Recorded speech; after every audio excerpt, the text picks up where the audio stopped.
सतीचं शंकरावर किती प्रेम होतं. जन्म कोटी लगी रगर हमारी, बरनौ शंभू नतुर हम कुमारी. शंकरा करता मृत्यू पत्करला कोणी सतीने, किती प्रेम. असं का घडलं परीक्षिती महाराज विचारतात. जेव्हा दक्ष प्रजेश भयऊ तेही काला, भगवान ब्रह्मदेवाने दक्षाला एक पद दिलं. कोणतं पद दिलं? प्रजापती. आणि पद ही अशी गोष्ट आहे महाराज, एखादं पद मिळालं की पदाच्या मागे मद येतो. मद, प फ ब भ. बघा तुम्ही, प च्या मागे कोण येतो? म येतो. पद आलं की मद येतं. तुलसीदासजी तर म्हणतात, आता कुलगुरू ते रामायणातले दोहे म्हणू लागले.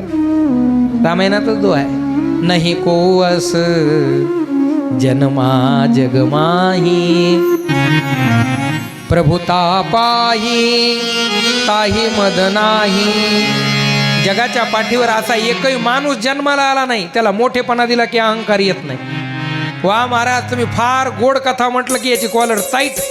माझ्यासारखा भागवतकार कोणीच नाही, माझ्यासारखा कीर्तनकार कोणीच नाही, माझ्यासारखा गायक बस घरी. तुझ्यासारखे लई पडले तसे.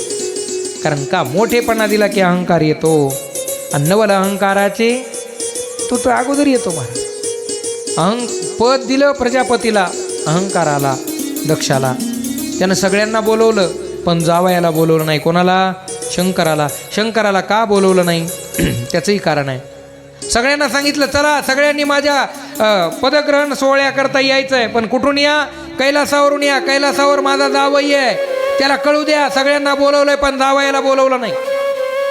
आणि काय नाही की सासऱ्याचं जावयाचं जमतच नाही महाराज. जावई हा शास्त्राने किती ग्रह सांगितले हनुमान महाराज? ग्रह तुम्ही नाहीत का जावई कोणाचे?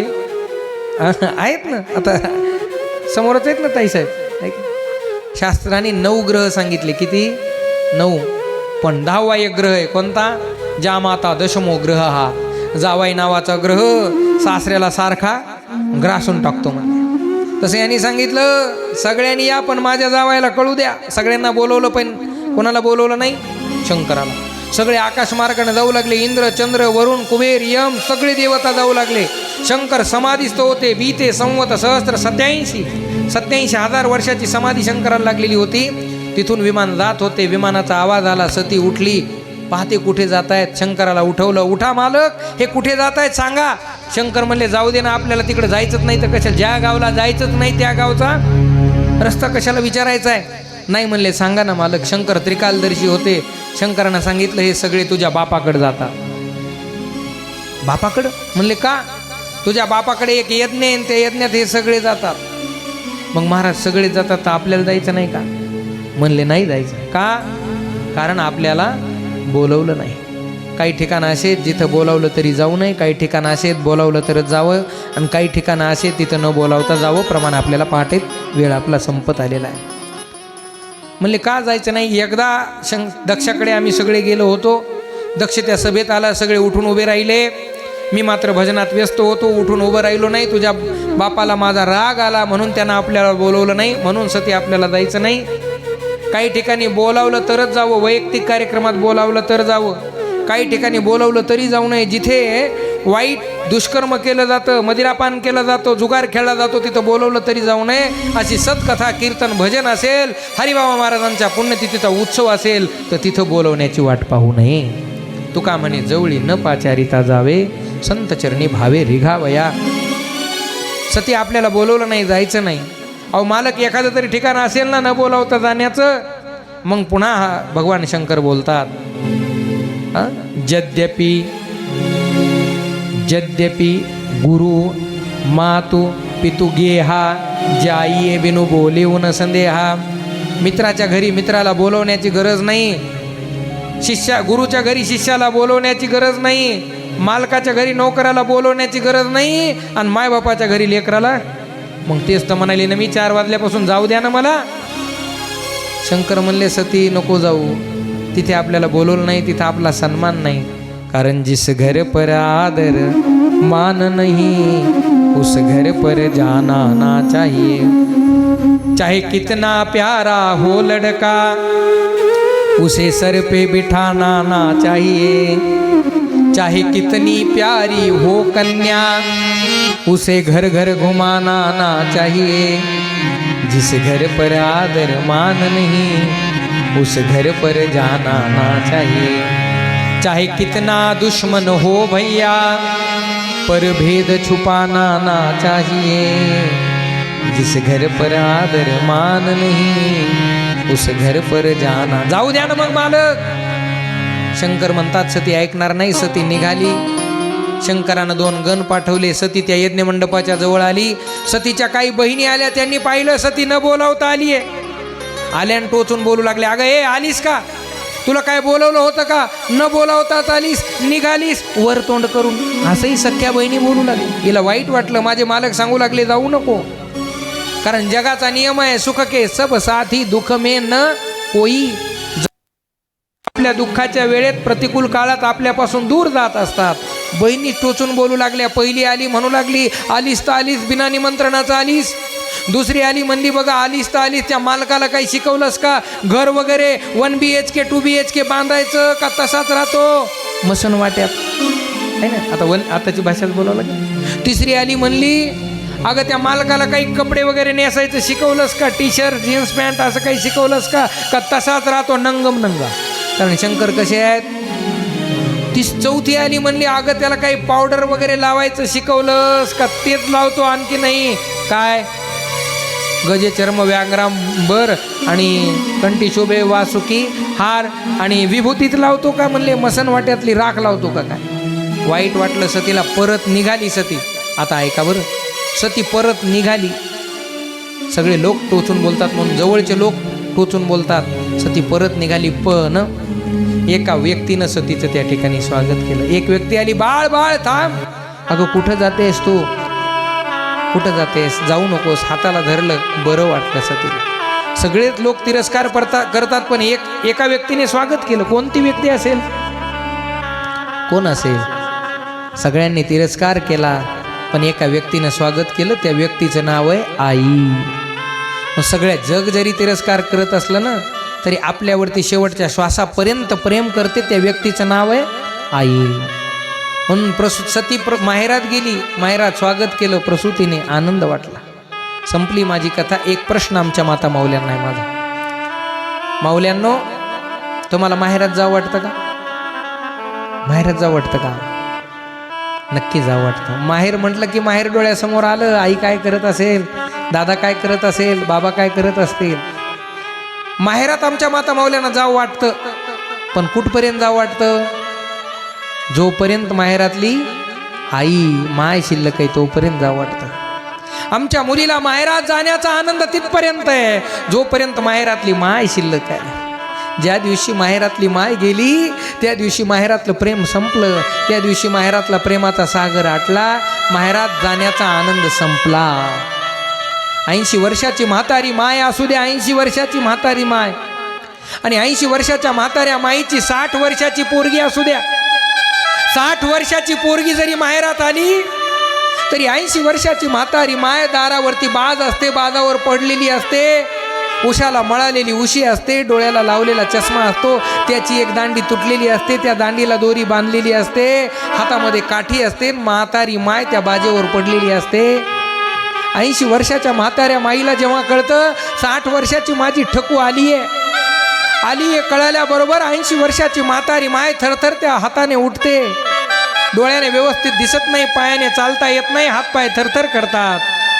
80 वर्षाची म्हातारी माय शेजारची काठी घेते, चष्मा उचलते, डोळ्यावर लावते, आणि थरथर त्या हातानं 60 वर्षाच्या पोरीच्या स्वागताला येते, पण डायरेक्ट नाही येत, ती थेट नाही येत। 80 वर्षाची म्हातारी माय अगोदर स्वयंपाक घरात जाते, आणि काय करते?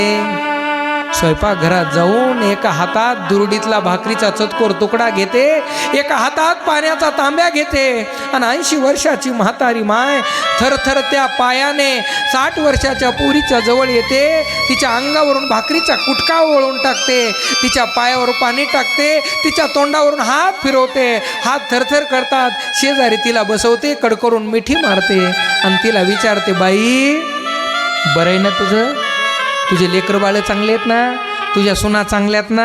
तुला वेळेवर तुला वेळेवर जेवायला देतात ना? आणि आता म्हाताऱ्या माणसाचा हाच प्रश्न आहे बरं, काही नाही. अहो हिला वेळेवर जेवायला देत नाही तिच्या सुना, तरी या पोरीला विचारते, बाई तुला वेळेवर जेवायला देतात ना? जवळ बसवते आणि तिची चौकशी करते. आणि आता जास्त काही लागत नाही हो. म्हाताऱ्या माणसाला काय लागतं? बंगईत बसून झोका द्यायची गरज नाही. त्यांना जेवायला वेगवेगळे पंचपक्वान्न द्यायची गरज नाही. फक्त 2 वेळेला ज्वारीची भाकरी द्या आणि त्यांना फक्त विचारा, आई बाबा जेवलात का, बरं आहे ना? एवढं जरी विचारलं तरी 6 महिने आयुष्य त्यांचं वाढतं. प्रसूतीने स्वागत केलं. म्हणून तर शास्त्र सांगतं, पगले सबसे बडी है माँ से बढ़कर कोई नहीं, क्योंकि वो देती है दुआ. प्रसूतीने सतीचं स्वागत केलं. सती त्या यज्ञ मंडपात आली. अनेकांना बसण्याकरता आसन दिसले, पण सतीला आपल्या मालकाचं आसन दिसलं नाही. सतीला राग आला. जे जे सभासद बसले होते त्यांना सती बोलू लागली, सुनऊ सभासद सकल मुनिंदा, जी कही सुनी जिन शंकर निंदा, असं काही जोग अगणित अनुजारा, भयू सकल मक हाहाकारा. सगळ्यांना शाप दिला. सती आपल्या बापाला बोलू लागली, पप्पा डॅडी बाबा नाही म्हणली, ए दक्षा तुझ्यापासून मिळालेलं हे शरीर मला आता नको. जमिनीकडं पाहिलं, डाव्या पायाच्या अंगठ्यानं जमीन उकरली, त्यातून एक दिव्य अग्नी प्रज्वलित केला, देहाला अग्नी लावला. सतीने यज्ञकुंडात उडी मारली, आपला देह भस्मीभूत केला. बोलिये सती माता की. सतीनं मरता मरता एक इच्छा केली, सती मरत हरिशन वर मांगा, जन्म जन्म शिवपद अनुरागा. तीच सती पुढे पार्वती म्हणून जन्माला आली. पार्वती वेगळी आणि सती वेगळी बरं. पूर्व अवताराची सती आहे तीच पुढे पार्वती झाली. भगवान शंकराला बातमी कळाली. शंकर तिथे आले. या शंकराला राग आला. शंकरानं जटेतून एक केस उपटला, जमिनीवरती आदळला, त्यातून वीरभद्र निर्माण झाले. वीरभद्राने यज्ञाचा विध्वंस केला. भगवान शंकर आले. शंकराने दक्षाचं मुंडकं उडवलं. रक्ताच्या थारोळ्यात पडला. पुन्हा सगळ्यांनी शंकराची स्तुती केली. सगळ्यात लवकर रागावणारं दैवत शंकर आणि सगळ्यात लवकर प्रसन्न होणारं दैवत शंकर. क्षणे रुष्ट्वा क्षणे तुष्ट्वा. प्रसन्न झाले. म्हणले तुम्ही याला मारले, जिवंत करा. पुन्हा शंकरानं दक्षाला मुंडकं बसवलं. कशाचं? बोकडाचं. म्हणून भगवान शंकराच्या मंदिरात गेल्यावर आजही आपण दर्शन घेतो आणि करतो का? शंकर लगेच प्रसन्न होतात. पुन्हा तो यज्ञ सिद्धीला गेला. सतीला राग आला, इथे माझ्या मालकाचा अपमान झाला. आमच्या माता मौल्यांचं हे वैशिष्ट्य आहे. सासरात गेल्या तर माहेरच्या लोकांचा अपमान सहन करत नाहीत, आणि माहेरात गेल्या तर मालकाचा अपमान. बघा तुम्ही, एखादी मुलगी जर सासरात नांदायला गेली आणि तिची सासू जर म्हणली ना, एक काम धड करत नाही, हेच ती शिकवलं का तुझ्या आईनं, हे शिकवलं का तुझ्या बापानं, तर ती म्हणते हो सासूबाई. सासूबाईच म्हणते का? काय म्हणते? आत्याबाई म्हणते का? नाही, आता काळ बदलला. आता आत्याही म्हणत नाही. आता काय म्हणते? आई. जुन्या काळात आत्या म्हणायच्या, आता म्हणते आई. पण दुपारपर्यंत जेवणाचा पत्ता. आता काय म्हणायचंय? अशा आई म्हणण्याला काय अर्थ आहे? ती म्हणते, हो आत्याबाई काय बोलायचंय ते मला बोला, माझ्या आई वडिलांना काही बोलू नका. आणि तीच जर सासरात असेल, ती जर माहेरात गेली ना, तिचा भाऊ म्हणला ना, तुझा मालक उगा वेडा आहे, भोळसर आहे, त्याला काही कळत नाही. ती म्हणते, हे दादा काय बोलायचंय ते मला बोल, माझ्या मालकाला काही बोलू नकोस, कारण ते जसे तसे माझे भोळे शंकर आहे असं म्हणते. तिच्या अंतकरणात ते प्रेम असतं, स्नेह असतो. भगवान शंकराने तो यज्ञ पुन्हा सिद्धीला नेला.